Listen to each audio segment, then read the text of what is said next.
তো হ্যালো সুপ্রিয় দর্শক, কেমন আছেন? আশা করি অনেক অনেক ভালো আছেন। তো সুপ্রিয় দর্শক, আবারও চলে আসলাম আপনাদের মাঝে আরও একটা মুভির রিভিউ নিয়ে। তো সুপ্রিয় দর্শক, শাকিব খানের এই পাসওয়ার্ড মুভিটা কে কে এখনও দেখতে পারেন নাই, তো কোথায় গেলে কিভাবে দেখতে পারবেন অবশ্যই এই ভিডিওতে সম্পূর্ণ বলে দেবো। তো তাই ধৈর্য সহকারে ভিডিওটা দেখতে থাকুন, অবশ্যই জানতে পারবেন কোথায় গেলে কোথায় থেকে এই পাসওয়ার্ড মুভিটা দেখতে পারবেন। আপনারা যদি শাকিব খানের মুভি দেখতে পছন্দ করেন আর এই ধরনের আপডেট পেতে চান, তো অবশ্যই আমার চ্যানেলটাকে সাবস্ক্রাইব করে একটা লাইক করে দেন আর কমেন্টে আপনাদের মতামতটা অবশ্যই জানাবেন। সুপারস্টার শাকিব খানের এই পাসওয়ার্ড মুভিটা বাংলাদেশি একটা অ্যাকশন থ্রিলার মুভি।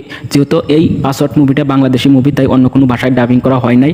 তো এই মুভিটা পুরো বাংলাদেশি মুভি, তাই বাংলা ভাষায় এই মুভিটা রিলিজ দেওয়া হয়েছে। এই পাসওয়ার্ড মুভিটা 2019-এ ঈদুল ফিতরে মুক্তি দেওয়া হয়েছে। এই পাসওয়ার্ড মুভি পরিচালনা করেছেন মালিক আফসারি এবং এসকেপ ফিল্মসের ব্যানারে যথাভাবে প্রযোজনা করেছেন শাকিব খান, মাহমুদ ইকবাল। এই পাসওয়ার্ড মুভি শাকিব খানের প্রযোজিত দ্বিতীয় চলচ্চিত্র। আগে তিনি 2014 সালে মুক্তিপ্রাপ্ত হিরো দ্য সুপারস্টার চলচ্চিত্রটি প্রযোজনা করেছিলেন। এই পাসওয়ার্ড মুভিতে মূল অভিনয় চরিত্র করেছেন শাকিব খান, শবনম বুবলী ও ইমন। আরও অন্য অভিনেতা হিসাবে রয়েছেন অমিত হাসান, মিশা সওদাগর, ডন, আরও অনেকেই এই মুভিতে অভিনয় করতে দেখা গেছেন। সুপারস্টার শাকিব খানের এই পাসওয়ার্ড মুভিটার গল্প হলো সুইস ব্যাংক অ্যাকাউন্টের পাসওয়ার্ডের সম্পর্কিত। অ্যাকাউন্টটির প্রকৃত মালিক মূলত আলাউদ্দিন সরকার, যিনি মৃত্যুর পূর্বে বাংলাদেশের রেহাই ভ্যালিডেশনের ফান্ডের টাকা জমা দেওয়ার জন্য শাকিব খানকে তার ব্যক্তিগত ব্যাংক অ্যাকাউন্টের পাসওয়ার্ড দিয়ে যান। তো সুপ্রিয় দর্শক, পুরো মুভিতেই এই পাসওয়ার্ড নিয়ে খেলা। তো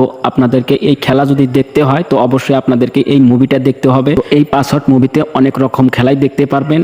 মিশা সওদাগর ও শাকিব খানের মধ্যে অনেক রকমই অ্যাকশন আছে। তো সুপ্রিয় দর্শক, এই মুভিটা আপনারা অবশ্যই দেখে নেবেন। অনেক ফ্যান্টাস্টিক একটা মুভি, অনেক সুন্দর একটা মুভি এই পাসওয়ার্ড মুভিটা দেখতে থাকবেন আর আপনি বলবেন যে না, আগে কি হবে, আপনি কিছুই বুঝতে পারবেন না যে এরপরে কি আছে। তো সেই জন্য বলি, আপনারা এই মুভিটা অবশ্যই দেখবেন, দেখলে অবশ্যই ভালো লাগবে। তো সুপ্রিয় দর্শক, মূল কথা হলো যে এই মুভিটা কোথায় থেকে দেখবেন। তো এই মুভিটা আমার ডিসক্রিপশন বক্সে লিঙ্ক দেওয়া থাকবে, অবশ্যই ওখান থেকে ক্লিক করে দেখতে পারবেন। তো সুপ্রিয় দর্শক, আশা করি বুঝতে পেরেছেন কোথায় থেকে এই মুভিটা দেখবেন। তো সুপ্রিয় দর্শক, আপনাদেরকে অসংখ্য ধন্যবাদ এত টাইম এই ভিডিওটা দেখার জন্য। আবারও দেখা হবে আরও অন্য একটা নতুন কোনো ভিডিও।